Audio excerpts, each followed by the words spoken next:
फायनलमध्ये भारताचा दणदणीत विजय बघायला मिळतोय। टीम इंडियाची न्यूझीलंडवरती मात आणि कर्णधार रोहित शर्माची 76 धावांची खेळी झालेली आहे। श्रेयस अय्यरने 48 धावा केलेल्या आहेत आणि मोठा विजय भारताचा या ठिकाणी बघायला मिळतोय। अखेर भारत चॅम्पियन ठरलेला आहे। चॅम्पियन्स ट्रॉफीच्या फायनलमध्ये भारताचा दणदणीत विजय झालेला आहे। अखंड देशभर मोठा जल्लोष आता करावा लागेल। चॅम्पियन्स ट्रॉफी फायनली भारताकडे आलेली आहे। भारत ठरलाय चॅम्पियन। चॅम्पियन्स ट्रॉफीच्या फायनलमध्ये भारताचा दणदणीत विजय, टीम इंडियाची न्यूझीलंडवरती मात बघायला मिळते।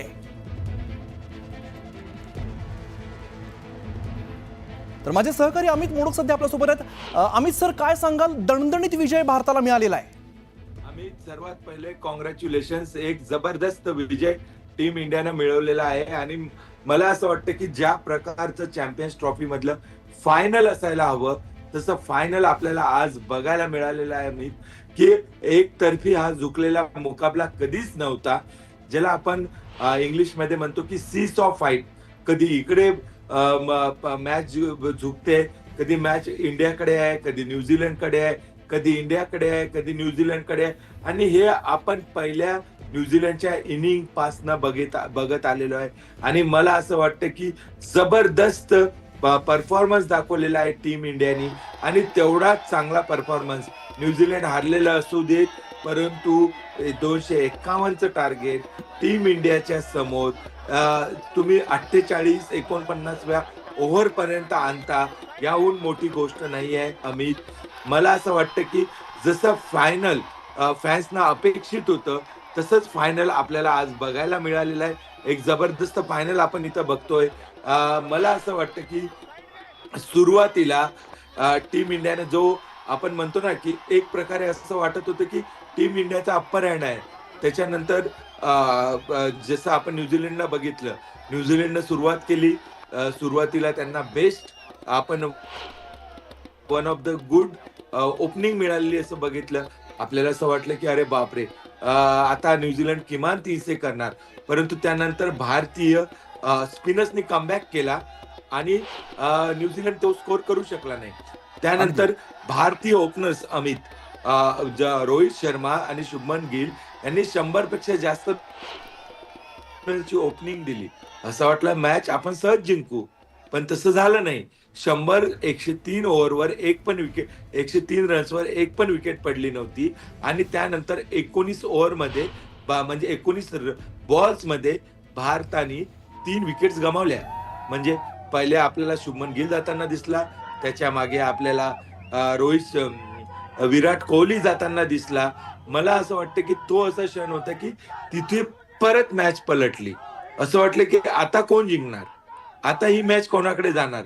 मला असं वाटतं की दोन चांगल्या टीम्स जेव्हा फायनल्स मध्ये येतात तेव्हा आपल्याला काय बघायला मिळतं, तर ते आजच्या फायनल्स मध्ये आपल्याला बघायला मिळालं। अगदी अमित सर, खरं तर अगदी कट टू कट मॅच झालेली आहे। अगदी शेवटच्या 4 ते 5 ओव्हरपर्यंत जर आपण बघितलं तर अगदी मार्जिन जर बघितलं अगदी कट टू कट होतं। बिलकुल मार्जिनची गोष्टच नाही आहे अमित। हा आजचं जे फायनल आहे ना, फायनल जे असतं ना, ते टेम्परामेंटचं फायनल असतं, ते तुमच्या क्वालिटीचं फायनल असतं, ती तुमची टेस्ट असते की विराट कोहलीनी बांगलादेशच्या विरुद्ध किंवा रोहित शर्मानी बांगलादेशच्या विरुद्ध, अफगाणिस्तानच्या विरुद्ध, फॉर दॅट मॅटर पाकिस्तानच्या विरुद्ध काय केलं हे इथं मॅटर करत नाही। जेव्हा न्यूझीलंड अमित तुमच्या समोर असते ना फायनल मध्ये, तेव्हा ती अशी एक टीम असते की जी कुठल्याही क्षणी मॅच बदलू शकते।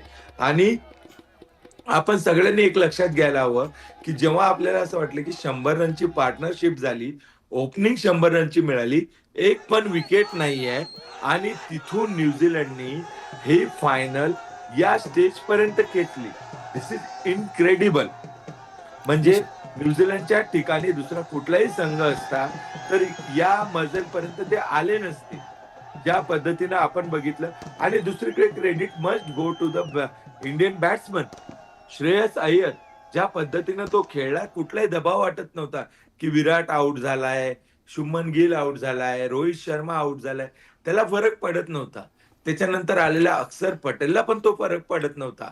त्याच्यानंतर आलेल्या शुभमन गिल, अक्षर पटेल नंतर आलेल्या जाडेजाला, हार्दिक पांड्याला कोणालाच फरक पडत नव्हता। दिस इज न्यू टीम इंडिया, की ज्याचा शिलेदार कोणी एक विराट कोहली किंवा रोहित शर्मा नाहीये. हे सर्व प्लेयर्स हे स्वतःला मॅच विनर समजतात आणि ज्या पद्धतीनं आपण अपेक्षित करत होतो, मला असं वाटतं मनापासून अमित की टीम इंडियाला थोडं स्ट्रगल करायला लागला असू शकतो, परंतु फायनल अशीच झाली पाहिजे. खरंच. कुठल्या एका टीमचं डॉमिनेशन आहे आणि सहज निघून गेली ती मॅच जिंकली, बिलकुल असं झालेलं नाहीये.